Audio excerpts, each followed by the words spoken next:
Olá, o pessoal da Rádio Freud, estamos aqui mais uma vez no Freudcast, né, que tem a proposta de trazer gente interessante para contribuir aí sobre nossas reflexões acerca do mundo da psicanálise. E hoje eu trago uma pessoa que eu estimo muito, Daniel Kupperman, psicanalista aqui em São Paulo. Daniel tem um percurso acadêmico, a gente vai falar disso também. É docente aqui na Universidade de São Paulo, mas é um personagem interessante e é por isso que a gente está convidando. Então, Daniel, queria que, primeiro de tudo, agradecer que você topou o convite, destruímos seu consultório aqui, mas estamos iniciando, então queria te dizer muito obrigado por topar participar da Freudcast. Eu que agradeço, Leandro. Bom te rever, faz tempo que a gente não se via. E bom saber que eu sou um personagem interessante da psicanálise, do cenário da psicanálise paulistana e brasileira e internacional. Legal. Bom, Daniel, eu sempre faço a mesma pergunta, vou fazer para você. A ideia da Rádio Freud é trazer a psicanálise para quem quer saber. E claro, a gente fala muito mais de Freud. Evidente que quando a gente fala de Freud, a gente fala de outros autores também. E o convite a você não foi ingênuo, foi de caso pensado, porque a gente vai falar muito de um autor que está aí do seu lado, que é o Ferenczi. Mas eu queria começar pelo Freud. Como é que foi seu encontro com o Freud? Então, Leandro, essa questão do encontro com Freud, eu me identifico muito com aquela geração dos pioneiros, né, que foram procurar o Freud, na verdade, para trabalhar e tratar as suas próprias neuroses, né? Então, eu, num primeiro momento, eu não era ainda do campo psi, né? Eu era um jovem angustiado, bastante neurótico, e com histórias de traumas familiares, transgeracionais, e filho de imigrantes, sobreviventes de guerra, e isso tudo certamente pesou na minha procura pela psicanálise e pelo Freud, né? Também eu venho de uma família que já frequentava, né, a psicanálise, minha mãe fazia análise, eu tenho um primo que é um psiquiatra, psicanalista, ele é um pouco mais velho e ele já de alguma maneira trazia, né, essa cultura psicanalítica, como dizia o Cérvulo Augusto Figueira. Isso. Né? E então o Freud entrou na minha vida não por um interesse intelectual, exatamente, né, mas por um desejo de me aproximar da coisa psicanalítica, né, porque eu precisava me tratar. Certo. Daniel, e você acha, a partir do que você está dizendo, você está falando de uma coisa de muitos anos atrás, você acha que valeu a pena esse encontro com Freud? Claro, o tratamento, o divã, evidente. Você acha que valeu a pena? Se você pudesse voltar no tempo, você faria diferente? Olha, eu vou falar uma frase um pouco forte, né? Mas certamente o Freud e a psicanálise salvaram minha vida. Né? Eu acho que psicanálise é uma questão de vida ou morte, né?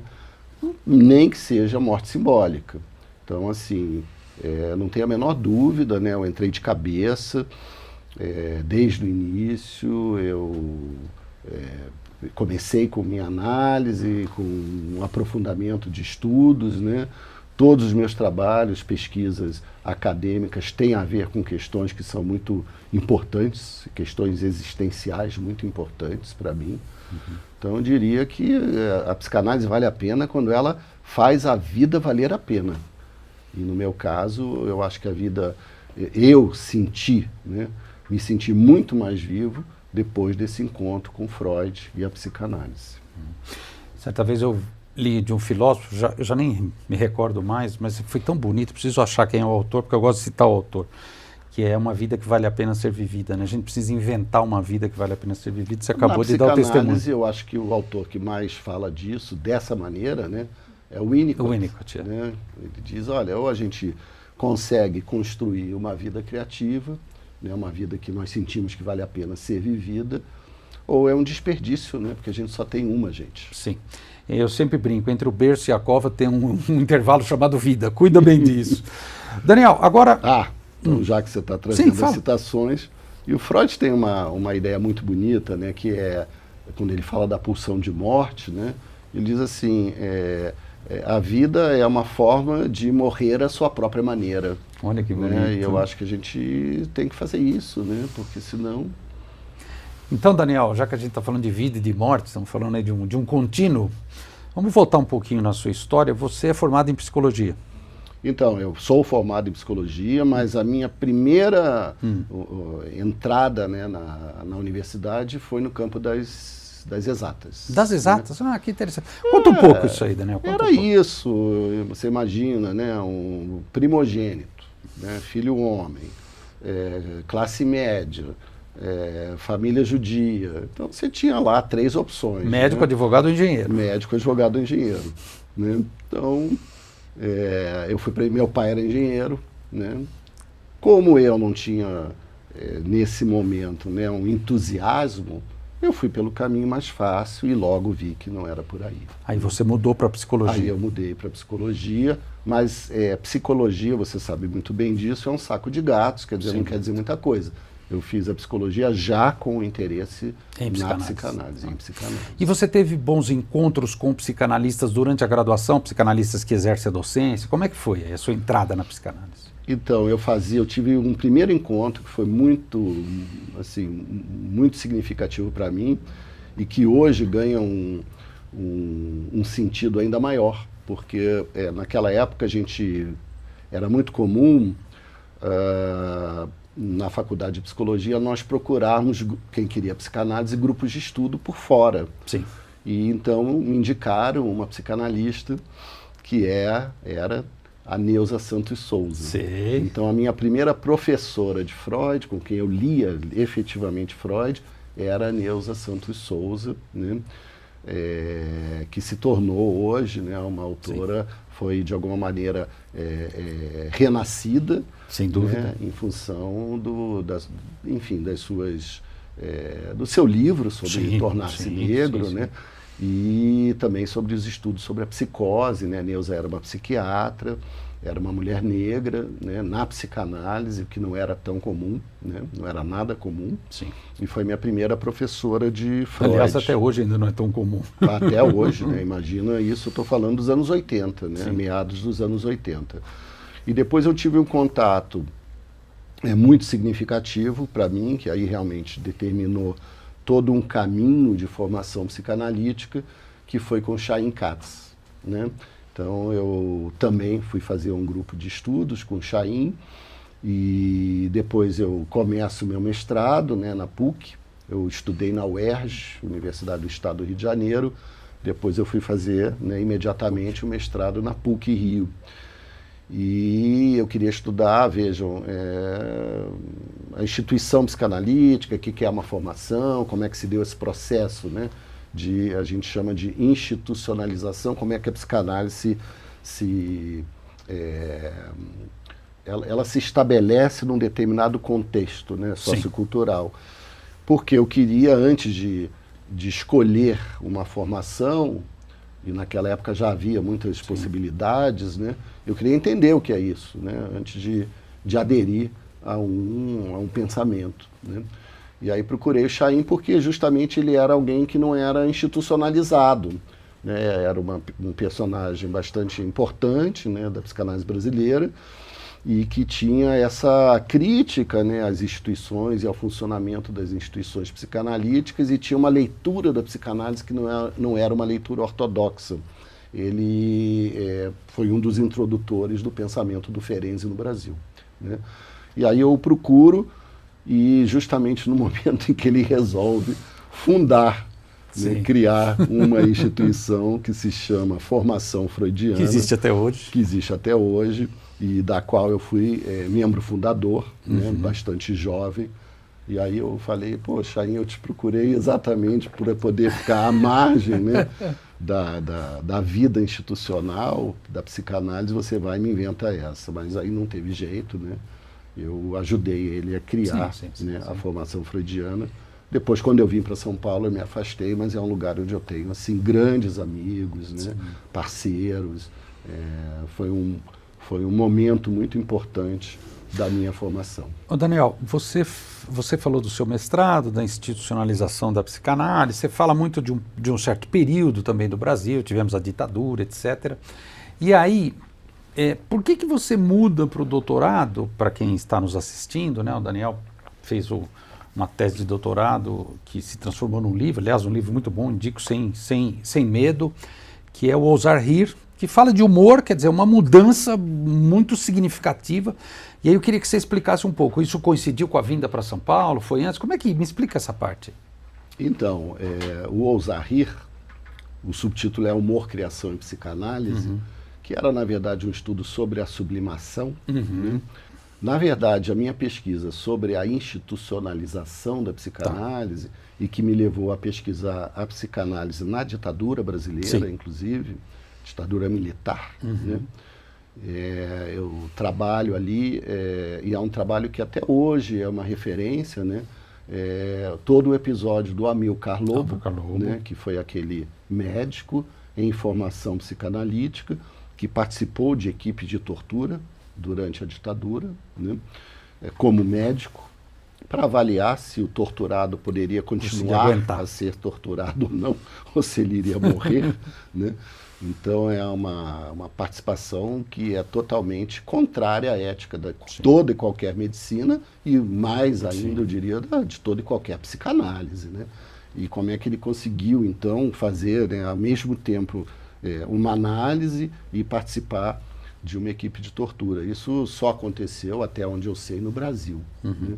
E toda essa pesquisa, ela, na verdade, ela foi muito pesada, né? Porque se a gente for pensar assim, pesquisar a instituição, né, é pesquisar a autoridade, né, e exercício do poder. E aí eu sempre tive esse interesse, né, pelo tema do humor, talvez também por uma herança judaica, né? Essa questão das línguas, né, as várias línguas e uma certa espirituosidade no uso das línguas que minha família tinha. O humor judaico, né? E o humor judaico, que é um humor de um lado autodepreciativo, mas de outro lado ele é defensivo, né? Ele antecipa a crítica. Então, e é uma maneira de você sobreviver em ambientes hostis, né? No Brasil a gente tem isso muito claro no humor das travestis, né?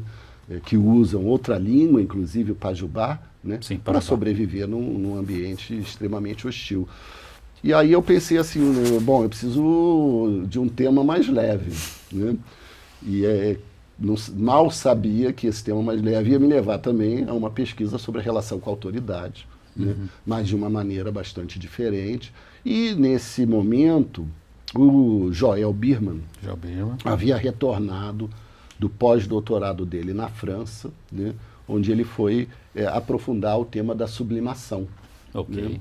Então, o Joel me convida, ele me pergunta, então, você não vai fazer um doutorado? E eu pergunto para ele, isso é um convite? Ele falou, claro. Né? E eu propus o tema e ele aceitou, né, a orientar essa pesquisa. E para mim foi muito libertador, porque realmente primeiro porque eu li muita coisa da filosofia, do campo da filosofia, né, e do campo dos estudos, né, culturais. Então, por exemplo, Mikhail Bakhtin foi uma descoberta impressionante. E eu me dei conta de alguma coisa que é a importância, né, do livro dos Xistes, que em alemão é Witz, né, espirituosidade, foi traduzido por Os Xistes e Sua Relação com o Inconsciente. Eu me dei conta da importância, da potência, né, do riso, do humor, da alegria na obra de Freud, quando os psicanalistas tendem a falar apenas da angústia. Né? E foi muito libertador, inclusive, para a clínica, né, para a minha posição como psicanalista. Ok. Daniel, antes da gente avançar no seu percurso acadêmico, eu gostaria agora de conhecer um pouco o Daniel Kuperman, psicanalista mesmo, clínico, enfim, que presumo deva receber pessoas desde há muito tempo, também desde jovem. Como é que foi para você? Primeiro, mexer com essa questão da autoridade, etc., ditadura, enfim, a gente está falando do Brasil, e depois humor, sublimação e tal. Isso tem a ver com a sua prática clínica? Isso te ajudou na sua prática clínica? Como é que você sente que isso se entrelaçou com o fazer clínico cotidiano? Então, Leandro, assim, e eu acho que a gente tem que também considerar nessa série, né, o encontro com Ferenczi. Né? E por que eu estou falando isso? Porque eu sempre procurei estar, né, fazer parte da comunidade psicanalítica, mas sem eu vou chamar de submissão, né, aos imperativos institucionais, ou a determinada mestria, né, ou a uma única forma de pensamento. Né? Eu sempre apostei numa psicanálise pluralista. Né?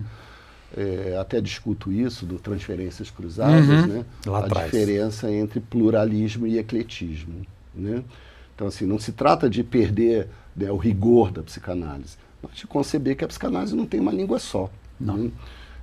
Nós temos ali uma disciplina jovem, né? Se a gente considerar ali finalzinho do século XIX, a gente tem, enfim, 130 anos, 140 mais ou menos, de psicanálise. Mas é uma disciplina que tem autores assim espetaculares, né? E que influencia muito o pensamento contemporâneo em todas as áreas das humanidades. Então, eu tentei, eu não vou dizer assim, exatamente ficar à margem, mas alguma coisa que me permitisse uma liberdade. Né? Tá. Vou usar um termo que é do Ferenczi, uma certa elasticidade. Da técnica, né? tá. Mesmo tendo feito parte da fundação da formação freudiana, de uma instituição de psicanálise. E me ajudou muito nesse movimento a academia. Então eu sempre mantive um pé na universidade. Tá. Né? Assim que eu me formei, eu fui fazer mestrado. Depois eu levei um tempo para fazer o doutorado, mas eu coordenava um curso, né, de pós-graduação lato sensu numa instituição particular do Rio de Janeiro. Tá. Depois eu vou fazer o doutorado, depois eu sou bolsista do CNPq na Universidade Federal Fluminense, e depois eu entro na USP. Tá. Então sempre tive um pé na universidade. Tanto como discente, bem como docente também. Foi um percurso. Fui de aluno para carreira acadêmica e professor. E isso eu acho que me permitiu uma liberdade de pensamento, né? E uma prática clínica que não fosse uma prática atravessada por isso que, né, o Cérvulo chamava de superego técnico. Superego técnico. Né? Porque eu acho que um problema da formação psicanalítica é o que é um superego técnico? É um jovem psicanalista ficar se perguntando, né, como Freud fazia, né, ou como Lacan faria nessa situação, autor, né? E será que eu posso responder a minha idade quando o paciente pergunta? Será que eu posso rir? Né? Será que eu posso qualquer coisa fora da situação transferencial, que é o que nos interessa? Né? Então, quando o Cérvulo se refere a um superego técnico, é exatamente uma espécie de, né, formatação que não é apropriada para o exercício da psicanálise. Né? Então, acho que essas pesquisas, né, sobre... eu lembro muito, isso foi uma grande descoberta para mim, ler literatura psicanalítica, falando ali do pós-guerra, pós-Segunda Guerra Mundial, sobre, em inglês era normal candidate, que os analistas falavam, os candidatos que chegam hoje à psicanálise são muito normais, vocês não têm muito conflito, eles querem um diploma a mais. E pouco criativos. E pouco criativos, né? E quando eu me deparo com isso, eu falo, né, uma formação psicanalítica é algo muito delicado, né? Tem muito risco nisso aí. Sim. Né? Daniel, mas desculpa voltar na pergunta. Isso afetou a sua prática clínica cotidiana como? Essa sua postura, essa sua posição? Claro, evidente também o encontro com a teoria, com tudo que você já estava metabolizando. Como é que você acha que isso afetou sua clínica cotidiana? Porque eu sempre me incomodei com uma espécie de Freud disse, Lacan disse, né? Eu sempre procurei, né, me colocar, isso tem a ver com a minha análise, né? Na verdade eu teria que falar no plural, né? Porque eu fiz 3 análises, né, na minha vida. Só fez uma, a sua. Isso, e com 3 analistas, né? Exatamente. 2 no Rio de Janeiro e um, né? em São Paulo. E uma analista aqui em São Paulo. Né? Então, eu tive esses 3 pedaços, né, da minha análise, e sempre com analistas, sempre tive esse cuidado de escolher analistas que eram, eu vou chamar de independentes, né, que tinham uma certa independência. em relação às instituições, porque justamente eu queria pessoas com quem eu me sentisse muito à vontade, né, para falar minhas questões sem ficar que esse preocupado. superego técnico psicanalítico não tivesse presente. Enfim, que fosse pessoas que também tinham essa preocupação, né, e que não estavam ali nas instituições para galgar posições, né, para fazer carreira institucional, e estavam mais preocupados com a clínica propriamente dita. Isso se refletia com seus pacientes, então? Sim, porque aí a universidade me ajudou nisso, né? Eu não fiz carreira em instituição psicanalítica, né? Eu fiz carreira universitária, que é uma outra coisa. Sim. A gente não atende os alunos, né? Os nossos orientandos, então é uma outra relação. Com meus pacientes eu me sinto bastante livre, né? Não que eu seja solitário na clínica. Eu tenho o meu grupo de suporte de psicanalistas, que aliás é um grupo, né, que foi também um encontro maravilhoso que eu tive em São Paulo, que é um grupo de psicanalistas. Alguns até fazem parte de outras instituições, e é um grupo não institucionalizado. A gente se encontra uma vez por mês, né, discute um caso clínico de um dos colegas, todo mundo veterano, bastante veterano, né? Tudo bem que eu entrei há 15 anos atrás, ou 20, nesse grupo eu não era tão veterano como eu sou hoje, mas todo mundo, né, veio amadurecendo junto, e depois a gente, de 11 a 1, discute o caso, e de 1 em diante a gente bebe e come. Bebe e come bem. Isso, né? Então é um grupo de amigos, né, mas todos eles muito implicados, envolvidos com a psicanálise, né, e desse grupo fazem parte, né, colegas que você conhece, alguns da academia, o Luiz Cláudio Figueiredo, que é uma espécie de criador, né, desse grupo, que tem o nome de Terceira Margem. Você está vendo aí a ideia, né, de um lugar assim um pouco diferenciado, né? Foi meu colega da USP, o Nelson Coelho, né, que também foi meu colega da USP, a Marion Minervo participou há algum tempo, né, a Elisa Loa Sintra, a Mariane Chontag, o Mauro Meixes. Então, assim, é um grupo de pessoas de referências diferentes, leituras diferentes, né, e que se abre para fazer uma discussão, né, uma espécie de supervisão compartilhada, né, que é mais uma troca a partir de uma dificuldade que, né, o analista encontra na clínica com determinado paciente, e a gente discute de um modo muito livre, né? O mais livre possível, sem a preocupação exatamente de se eu vou impressionar alguém, né? Só que, veja, não é uma instituição, né? A gente até criou esse nome, mas é uma brincadeira, né? Nós somos a Terceira Margem. Sim, sim. Né? Daniel, agora eu queria entrar num outro ponto que eu acho que é importante do seu percurso, que é essa vinda para São Paulo. Conta um pouco, por que você veio, quando, e como é que você está vendo esses dois momentos, né? Você é um carioca de nascença, enfim, se formou lá, psicologia, entrou na psicanálise, como você está dizendo, até eleger um percurso acadêmico, e depois você vem para São Paulo, imagino, né, presta concurso, passa na USP e tal. Como é que foi essa mudança? Eu queria uma cidade mais tranquila, né, mais bonita. Mais silenciosa. Mais silenciosa. Então as pessoas, veja, tem muito brasileiro, né, do Rio, né, do Sudeste, Espírito Santo, do Sul, né, do Nordeste, de Minas Gerais, em São Paulo. Todo mundo vem para São Paulo, mas não na nossa área. Não. Né? Então eu encontrava os cariocas aqui, que eram as pessoas que trabalhavam no mercado financeiro. Na psicanálise, São Paulo não era, na época, 20 anos atrás, a referência que é hoje. Né? Não porque eu vim para São Paulo, tá, gente? Mas, ou não só, tá? Para não ser tão modesto. Mas, claro, a USP mudou muito, né? A PUC era uma referência, continua sendo, né? O SED Sapiência, a Sociedade Brasileira, né, de Psicanálise, o Fórum, né, do campo lacaniano. Sim. Então, São Paulo, de fato, nesses últimos 20 anos, ganhou muito. Eu vim por questões familiares. Né? Eu era casado, né? E a minha mulher veio, né, então, trabalhar em São Paulo, porque ela era do mundo corporativo, e eu fiquei alguns anos na ponte aérea até exatamente entrar na USP, né, fazer o concurso para a USP e entrar na USP. Então você começou tudo mesmo de fato a partir dessa mudança familiar, profissional da sua esposa na época, e depois como é que você teve a ideia de quero ser professor, seja ela lá no Rio, quero ser docente, quero ser pesquisador, por que você elegeu a USP?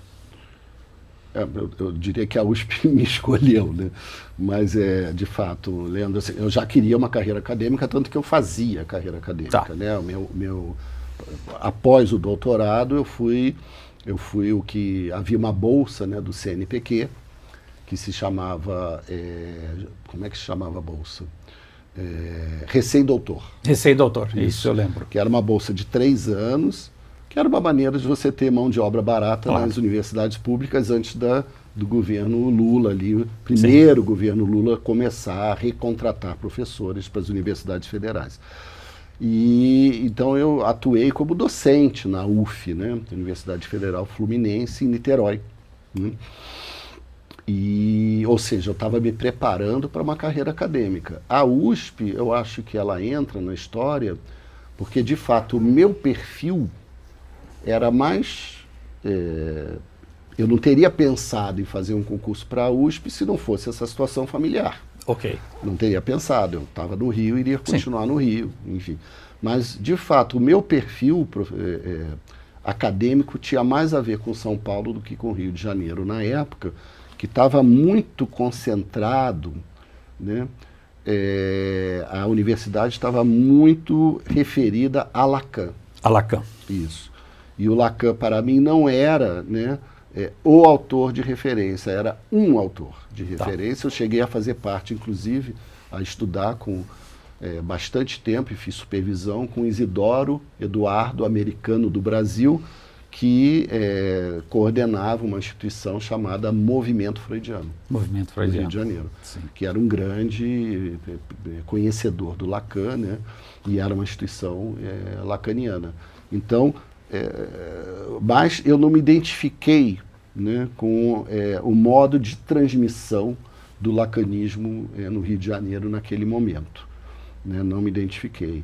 Ele me atrapalhava mais do que me ajudar a ser psicanalista. Né. E aí, Daniel, vamos falar um pouco já da sua fase em São Paulo, para depois a gente poder passar para o Ferenczi. Você citou, en passant, um assunto que eu, do meu ponto de vista, julgo importante, que é a psicanálise paulistana, e até poderia dizer paulista no sentido do Estado, que você diz, nossa, mudou muito nos últimos 20 anos. Eu também acho. Você consegue descrever ou nomear, do seu ponto de vista, é óbvio, né, do que você pensa, do que você vê, você consegue nomear alguma diferença da psicanálise paulista e paulistana em comparação com outras? Eu vejo 2 diferenças principais. Né? A primeira delas, que foi o que, de alguma maneira, contribuiu para eu ser aceito na USP, né, porque eu fiz o concurso público. Né, e o meu perfil, então, foi um perfil que tinha essa sintonia, né, com o pluralismo paulistano. Então, São Paulo, de fato, né, São Paulo cidade. Né, cidade. É uma cidade de todas as tribos. Né, e na psicanálise também é muito forte. Né, então, nós temos hoje, em São Paulo, né, e talvez na época já tínhamos, uma sociedade brasileira, né, de psicanálise vinculada à IPA, Associação Psicanalítica Internacional, muito forte, talvez uma das maiores do mundo, né? Não sei se é a maior, mas se não está lá entre as 5, né? Não tenho esse dado. Nós temos, né, um movimento winnicottiano potente, nós temos, né, um movimento lacaniano bastante forte também. Né? Então é um lugar que congrega as diferenças, ainda que cada um no seu galho, né, cada macaco no seu galho, mas na universidade você tem espaço para esse encontro, né, de linguagens diferentes na psicanálise. Isso para mim é muito importante quando a gente fala de Ferenczi, né, falar das linguagens. E tem uma outra coisa que eu acho que tornou a psicanálise paulistana muito atraente, né, e muito visível para o Brasil, que é a internet. E a mídia oficial também. Então você vê hoje a Folha de São Paulo, né, é um veículo importante no Brasil que dá muito espaço, né? Nós temos psicanalistas escrevendo na Folha, então, por exemplo, Vera Iaconelli, né? Que é um nome muito conhecido, né? E pessoas de qualidade, né? Que trazem uma boa leitura do contemporâneo a partir da psicanálise. Na Folha tem a Tati Bernardi, que não é uma psicanalista, mas dá muito espaço para psicanálise, né? Sim. E nós temos a internet, né? Tem um cara muito interessante, chama Leandro Santos. Obrigado. Né? Tem o Christian Dunker, né? Que é mais conhecido, porque começou com isso lá atrás, né? E tem outros, né? Algo aconteceu, né? Que isso se concentrou a partir de São Paulo. Claro que eu posso citar alguns nomes, né? Tem o meu querido amigo Fábio Belo, né? Em Belo Horizonte. O Belo é o sobrenome dele, tá? Mas ele vive em Belo Horizonte, da UFMG, né? Tem outros, né? Alexandre Patrício, né? Que fica entre São Paulo e o Sul. Mas São Paulo se tornou a referência, né? Você acha que isso pode ter a ver, você acha que pode ter alguma relação também com o poderio econômico de São Paulo? Eu acho que tem a ver com, eu diria assim, indiretamente. Tá. Né? Por quê? Porque, primeiro, que São Paulo tem muita gente, né? E tem muita demanda por psicanálise. Sim. Então... Você sente isso na sua clínica? Assim, quando eu cheguei do Rio, eu cheguei em São Paulo e eu comecei a atender em São Paulo, né? E aí as pessoas me ligavam e diziam assim, Daniel, posso te indicar uma pessoa? Você tem horário?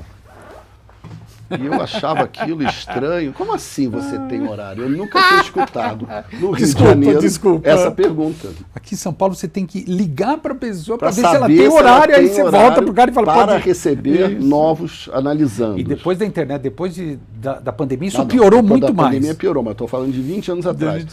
E no Rio de Janeiro... Você não entendia, né? Nunca as pessoas perguntavam isso. As pessoas diziam, eu te indiquei uma pessoa. Acabou. Né? Então... tem algo que diz respeito, né, ao lugar da psicanálise na cultura. Né?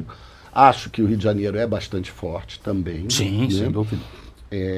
Claro, né, segunda cidade, né, importância econômica do Brasil. Mas São Paulo, eu acho que tem essa demanda. Né? Mas tem uma outra coisa, que eu acho que é um traço característico de São Paulo, que é... Eu vou nomear dessa maneira. Né? Tem duas maneiras de nomear. Uma poderia dizer assim, São Paulo é um lugar que tem uma certa reverência com a autoridade, as autoridades e, em particular, com o saber. Né? Então, é como se fosse assim, aqui existe uma cultura que está ligada ao trabalho, né? Ao aperfeiçoamento, ao desempenho, mas que tem um lado muito interessante, que eu quero me melhorar, né? Eu quero ser uma pessoa melhor. Quase para uma certa vertente, assim, excessivamente irreverente. Por exemplo, carioca, seria quase ingênuo. Tá. Né? Mas que eu acho muito interessante. Né? Assim, tem um investimento, né, em si próprio, em vários aspectos, né? Seja no aspecto profissional, né? Seja no aspecto pessoal, existencial. Né? Que isso eu acho que tem a ver com essa pujança, né? De São Paulo. De São Paulo. Daniel, vamos aproveitar isso que você está falando. Estou gostando muito da sua interpretação das coisas da vida que você tem tido. Claro, você mora aqui. Porque quando eu estava, só para concluir isso, né? Claro, você veio do Rio... E havia um bairrismo, né? Sim. Até hoje. Até hoje. Brincadeiras, aquela coisa do narcisismo das pequenas diferenças, né? Rio e São Paulo. Mas, de fato, o Rio, né, ele assumiu uma dimensão da irreverência, que, aliás, é algo que eu cultivo, né, a irreverência. Né? E sou conhecido, inclusive, na USP por isso. Né? E fiquei muito mais sério, né, em alguns aspectos, mas eu ainda cultivo, porque é uma questão, para mim, de método. Método de sobrevivência. Né? O Witz é um método. Método de sobrevivência. É um método, humor, espirituosidade. Mas tem uma dimensão da irreverência, né? Carioca, e aí a gente pode expandir para o Brasil, né? que lugares se identificam mais com uma coisa ou com outra coisa, que ela é muito destrutiva, né? Porque é mais difícil de se construir coisas, né?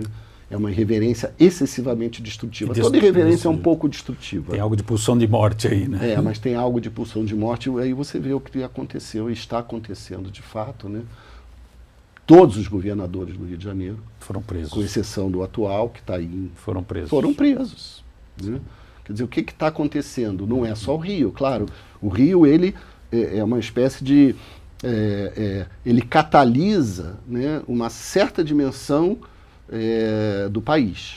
Ele é um laboratório. Né? Ele é um laboratório. E São Paulo é um outro laboratório. Isso.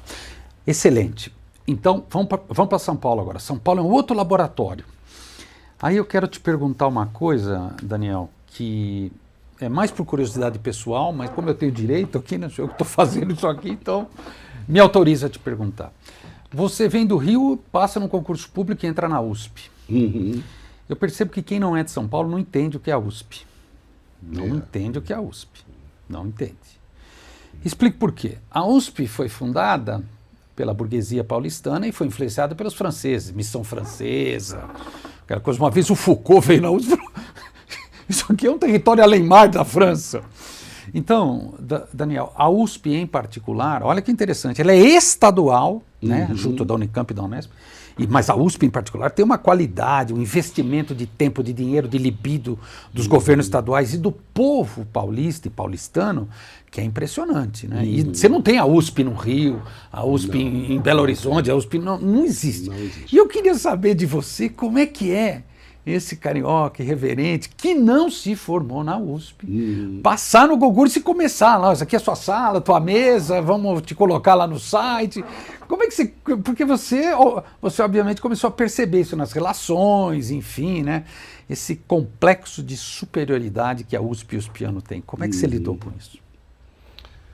Então, veja, é interessante, complexo de superioridade, né? O carioca tem o seu. Também, então, claro. Isso já de alguma maneira, né? E ali eu brincava dizendo assim, que eu tinha esse grande amigo, né, mas que era também um mestre, né, que é o Luiz Cláudio Figueiredo, foi o carioca que entrou na USP antes de mim. E na PUC também, né? Na PUC também, mas falando Sim. de USP, né? Então, veja, eu achei... que eu vou usar essa palavra, que é a palavra que, de fato, né, define muita coisa. Eu me profissionalizei absurdamente, né? E isso, obviamente, teve um custo importante, né? Eu não tinha experiência em uma corporação, né? Eu fiz as universidades e fazia parte de um grupo, de uma sociedade pequena de psicanálise, né?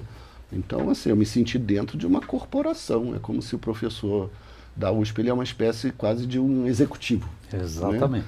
Né? E todo o campo acadêmico se profissionalizou muito, né, nos últimos 20 anos, a questão da produtividade acadêmica, né? Mas, de fato, a USP funciona como uma corporação, né? E tem sua política, né? Eu tinha... Uma pessoa que trabalhava no mundo corporativo, a empresa, né, com fins lucrativos e tal, que dizia assim, nós não fazemos amizade na empresa. Não tem esse negócio de amigo na empresa, né? E eu vou te falar, a USP é um lugar, né, onde as relações são relações muito competitivas, muito tensas, né? Eu acho que isso faz parte do espírito. E por outro lado, né, eu postei essa semana no meu Instagram, quem quiser ver, um tucano. Foi na quinta-feira, né? Hoje é sábado, 2 dias atrás, eu postei um tucano lindíssimo, né? Ali, no Instituto de Psicologia, né? Então, por outro lado, assim, a cidade universitária é um privilégio. Nossa, né? Na cidade de São Paulo, é um lugar maravilhoso de se estar. A relação com os alunos, né, eu acho muito incrível, para mim, realmente o que me dá mais prazer, né? E eu estava te contando que eu tento preservar, né, mesmo nessa maturidade dos cabelos brancos e barba branca, algo do espírito acadêmico. Então eu estava jogando, né, ping-pong no campeonato do centro acadêmico. Já jogamos futebol juntos? Já jogamos futebol juntos, né, mas faz muito tempo, tá, pessoal? Não temos testemunha. Mas o Leandro joga bem. Então eu tento preservar essa dimensão lúdica, mas é muito mais possível na relação com os alunos, né, na graduação. Na pós a gente tenta, né, um pouco, isso é do Brasil, inclusive, né? E a USP não é uma exceção. Tá. Na França, por exemplo, não existe essa relação professor-aluno, né? No Brasil, terminou o semestre, a gente vai tomar marca num bar com os alunos, comer, beber, vai fazer um bota fora, né? No meu grupo de pesquisa, a professora da Unesp, né, Ana Paula Brancaleone, que mora em Ribeirão Preto, numa chácara, faz uns churrascos de vez em quando, a gente se reúne, se encontra. Junta todo mundo. Junta todo mundo, né? Então, é um lugar muito profissional, né? Eu acho que a psicanálise, e aí eu vou fazer um desvio, né? Que eu acho que no Brasil, a força da psicanálise está muito referida aos programas de pós-graduação, né, ao tipo de pesquisa que se faz em psicanálise. Isso eu diria que hoje, e eu diria isso, eu posso falar da minha experiência de internacionalização, né, que eu sou, aliás, presidente da comissão de internacionalização do Instituto de Psicologia no momento. E sempre participei dessa comissão, desde há muitos anos. E me interesso muito por isso, e eu, sem exagero, eu diria que a psicanálise brasileira hoje, ela é uma inspiração para a psicanálise internacional. Era essa a minha pergunta. Como é que você vê a psicanálise brasileira, então? O que se faz em psicanálise no Brasil, né, deixa os europeus, né, por que eu estou falando dos europeus? Porque a Europa era a nossa referência. Você falou da USP como, né, o departamento Alemar, né, da Sorbonne, né, da Universidade Francesa, mas a nossa referência principal era a França, né, a Inglaterra, né, a psicanálise francesa, a psicanálise, né, inglesa, alguma coisa da psicanálise norte-americana, alguma coisa, né, os italianos, enfim, mas a Europa em particular. E a Europa hoje, perto do que nós fazemos aqui, né, a situação da psicanálise é uma situação delicada, porque ela foi perdendo, né, lugar na universidade, sendo considerada pouco científica, né? E quando você perde lugar na universidade, o que acontece? Os jovens, né, se afastam. Demora muito para alguém poder se aproximar da psicanálise. Então, a minha experiência, né, com a International Sandoferenz Network, né, que é essa rede internacional Sandoferenz, eu fui professor convidado na Universidade Antiga Paris 7, né? Paris 7. Atual é Paris Cité, né? Eles mudaram. Vou agora em novembro de novo para lá, e o que eu vejo é que isso os colegas falam, né, que o Brasil está efetivamente na vanguarda do pensamento psicanalítico mundial. Argentina também? Eu tenho menos contato com a Argentina, eu diria que o Brasil está muito na frente da Argentina. A Argentina, eu diria, né, que tem ainda um certo protagonismo no campo lacaniano. Né? E a psicanálise não é o campo lacaniano. Né? O campo lacaniano é importante. Dentro é um território importante, né, da geopolítica psicanalítica, mas nós temos hoje 3 grandes campos. Nós temos o campo lacaniano, que é localizado, né, eu diria França, América do Sul, né, não passa muito disso. Nós temos a Associação Psicanalítica Internacional, que é pluralista, que é internacional, efetivamente, né, muito forte no Brasil, na Argentina, na Europa e nos Estados Unidos. E nós temos uma terceira força, que é mais recente, que se chama psicanálise relacional. Relacional. Que Fala um pouco. Relational Psychoanalysis, que tem, né, o Sandor Ferenczi, concebe o Sandor Ferenczi como um precursor, né, e que é hoje, né, ela já foi chamada, né, ela deriva do que se chamava psicanálise intersubjetiva, né, ela vem, né, das relações de objeto, da chamada escola das relações de objeto. Eu gosto do termo que o Décio Gurfin que usa, né, o pensamento das relações de objeto. Então ela é uma vertente, né, que nasce a partir do pensamento das relações de objeto. Então tem, né, o Ferenczi, tem o Winnicott, né, tem até a própria Melanie Klein um pouco, né, mas sobretudo ela pensa a psicanálise inserida no ambiente. E com isso ela pensa política, ela pensa segregação, né? Ela pensa questões que hoje o campo lacaniano também pensa, né? O campo ferenciano também pensa, mas isso se concentrou nos Estados Unidos na psicanálise relacional. Por quê? Porque virou um movimento internacional. Muitos membros da IPA são parte dessa IARP, que é a International Association of Relational Psychoanalysis, né? Uma instituição grande, né? Mundial, e ela era muito mais acessível, porque você fazer uma formação, né, na internacional é um negócio caríssimo. E não só pelo dinheiro, né, mas é um negócio que tem um custo existencial muito grande em função das análises didáticas.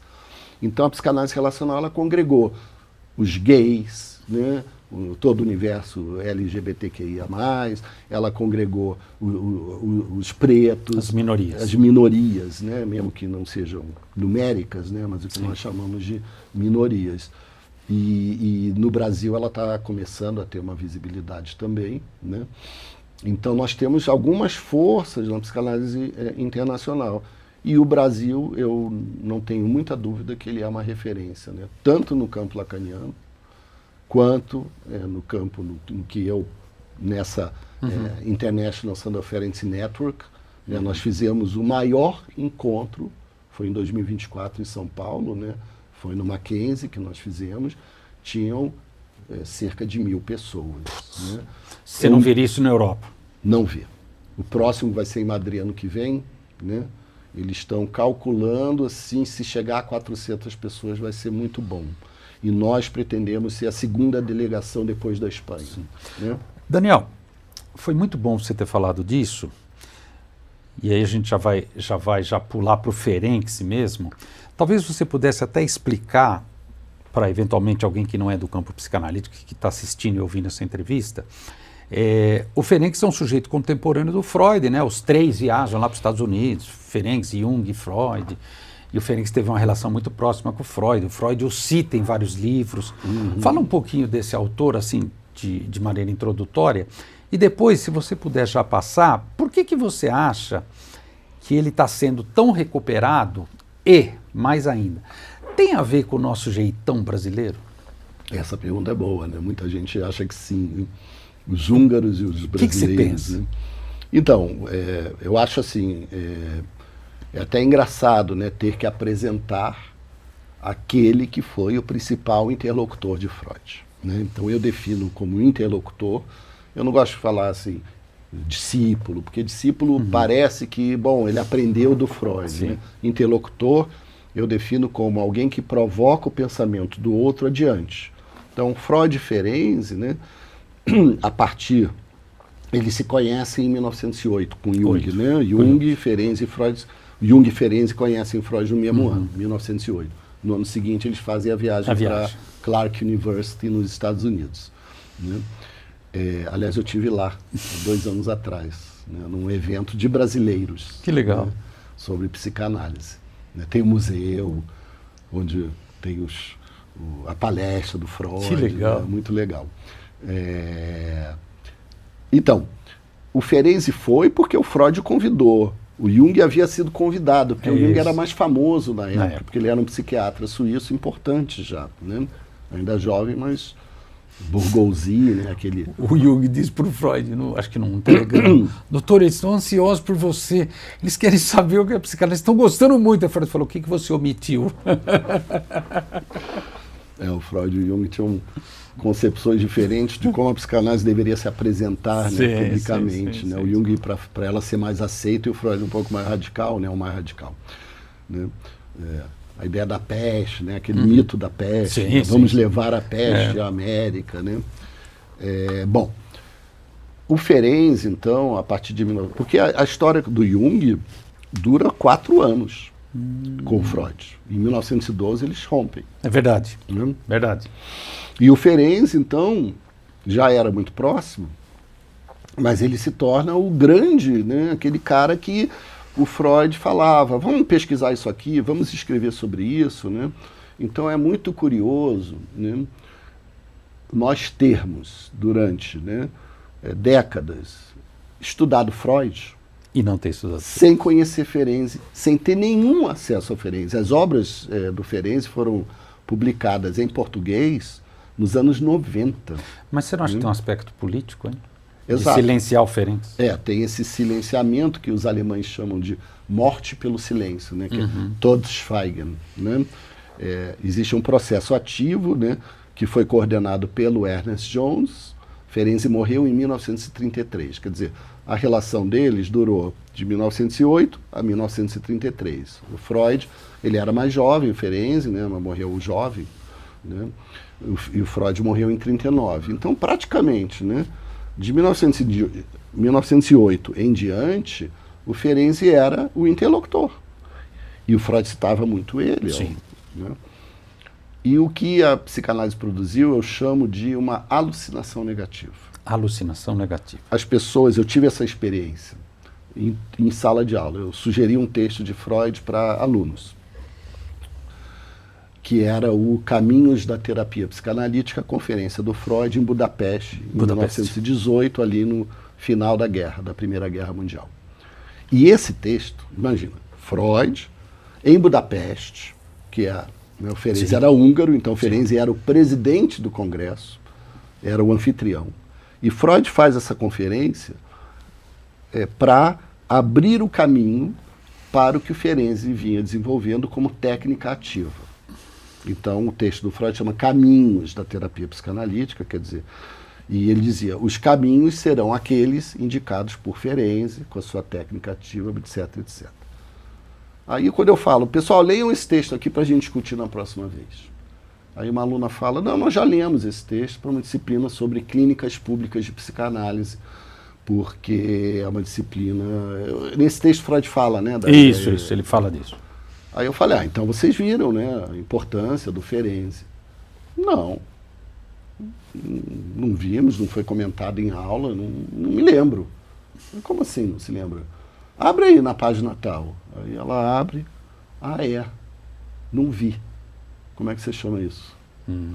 Alucinação negativa. Alucinação negativa. Quer dizer, o mesmo você valeria, tira, né, a presença... o mesmo valeria sobre o texto da universidade, né? Psicanálise na universidade, que também tem muito a ver com Ferenczi. Você pode ler o texto e nem ao menos se dar conta que tem um atravessamento do Ferenczi. E tem, você falou, o Ferenczi, ler, por exemplo, né, um texto que é célebre, né, um dos últimos textos, lindo, né, do Freud, que é a análise terminava e interminável. Fala do Ferenczi. É o tempo inteiro o diálogo sim. com o Ferenczi, o tempo inteiro. E as pessoas leem aquilo sem conhecer nada, né, do que moveu o Freud a escrever aquele texto. Então, assim, como é possível, né?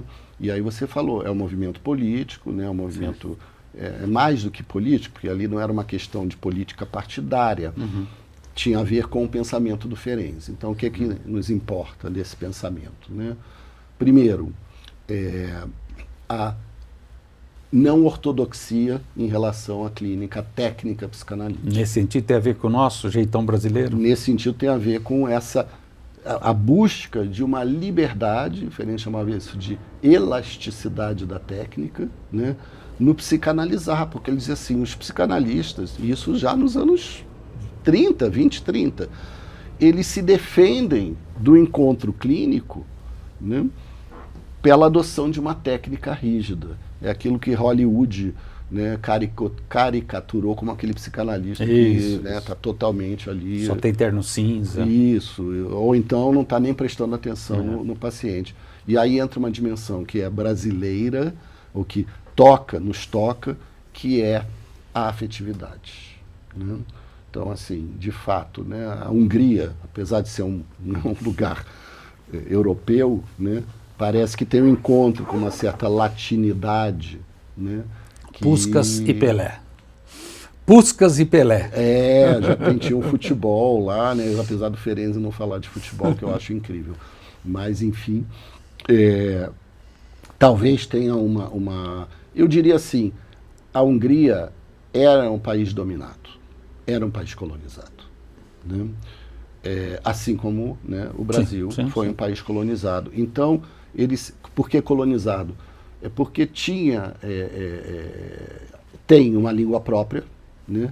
Mas no contexto que o Ferenc viveu, do Império Austro-Húngaro, a língua oficial era o alemão. Era o alemão. Né?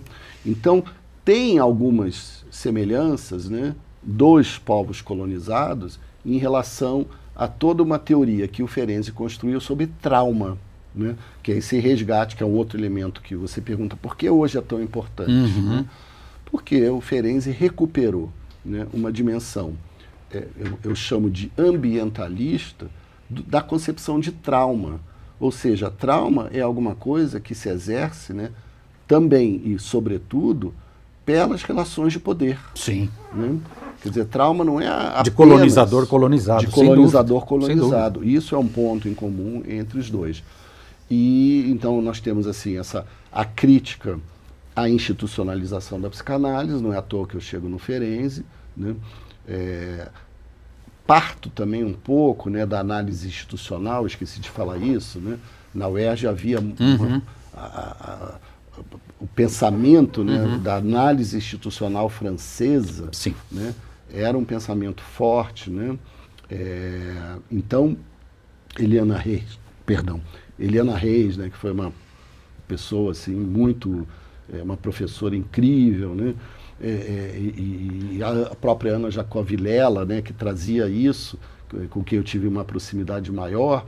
E para você ver, o meu TCC, que não era nem obrigatório, mas eu fiz, né, junto com um colega, era sobre psicoterapia e anarquismo. E nós estudávamos, né, o anarquismo, a ideia de autogestão.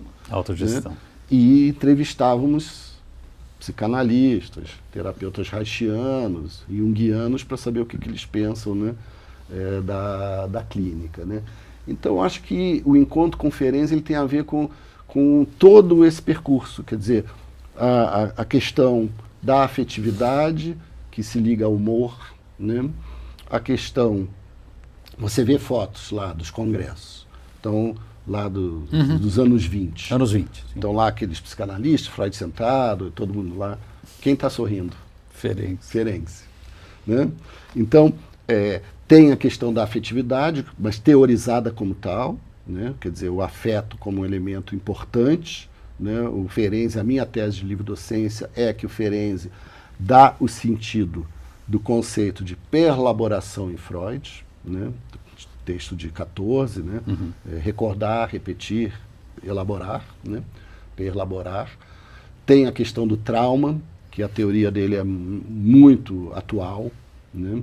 E tem a questão de que a psicanálise, se não for exercida, né, de uma maneira em que a escuta seja uma escuta atravessada pelo afeto, ela é traumática. Ela pode traumatizar ou retraumatizar os pacientes, né? E com isso ele faz toda uma crítica à formação psicanalítica já daquela época. Daniel, no caso do Ferenc, propriamente dito, vamos aproveitar o futebol. O futebol foi inventado pelos ingleses e um sujeito chamado Charles Miller trouxe uma bola para cá, ensinou as regras para os brasileiros e o futebol começou aqui. A história nos mostra que o Brasil se transformou numa potência no futebol e hoje não seria exagero, mesmo com a nossa queda de qualidade, alguém falar assim, o futebol é brasileiro. O futebol foi inventado pelos brasileiros, teve o Pelé. Só que tecnicamente foi o Charles Miller que trouxe, tem até a Praça Charles Miller, que é do Pacaembu, mas hoje é futebol brasileiro. Você acha que a gente fez isso com a psicanálise e mais ainda, você acha que a gente faz isso com o Ferenc? Olha, que viagem. Eu ganho para isso. Eu fui falar sobre... Enfim, né? Veja, aqui é um diálogo alvinegro. Alvinegro, né? Um exatamente. Um corintiano e um botafoguense. Exatamente. Né? Mas é interessante que você traz, né? O último texto que eu escrevi, veja só, e que vai sair na Revista Brasileira de Psicanálise, o próximo número, se chama O Complexo de Vira-Latas. Nelson Rodrigues. Nelson Rodrigues, futebol. Mas não é só futebol. Não. Né? Então, o Complexo de Vira-Latas é um texto sobre a identificação com o agressor, que é um conceito que o Ferenczi traz a partir da sua teoria do trauma. O que é o Complexo de Vira-Latas? Né? Nelson Rodrigues escreve em 58 uma crônica de jornal com esse título, onde ele diz, né, os nossos jogadores se apequenam frente aos europeus e mesmo, né, o Uruguai, porque ele vinha... Sim. Ele entendia que isso era também um efeito do trauma do Maracanaço, né, da perda da Copa de 50. Mas você lê o texto, que é pequeno, uma crônica, então tem uma página e meia, sei lá. É um negócio assim, que ele está falando de uma das tendências da subjetividade colonizada, né? Que é esse apequenamento. Ele ainda fala, em Wembley, nossos jogadores, né, na frente daqueles ruivos, sardentos, de olhos claros, né, se apequenando. Né? Então, a ideia do vira-lata, né, que se tornou uma categoria sociológica. Tá? Eu, inclusive, me inspirei também muito no livro da Márcia Tiburi, né, O Complexo de Vira-Latas, que é sobre a humilhação brasileira. Aí você fala do futebol. A gente sempre, a psicanálise brasileira se colocou, num primeiro momento, né, efetivamente como uma psicanálise, né, colonizada. Sim. Então, os psicanalistas liam, né, Freud, liam Melanie Klein, né, num certo momento, né, sobretudo, né, esses dois. Depois, quando entra o Lacan, aí as coisas começam a mudar. Né, porque, e sobretudo no Rio de Janeiro, com M.D. Magno, que faleceu recentemente, né, bem recentemente, soube ontem do falecimento dele, atrasado, né, eu soube, que traz o projeto de pensar uma psicanálise brasileira. Né? Então tem o famoso Congresso da Banana, né? Tem um livrinho que estava na minha sala e os alunos falaram, nossa, Psicanálise Beija-Flor. Beija-Flor, Joãozinho 30. Tá. É um livro dos anos 80.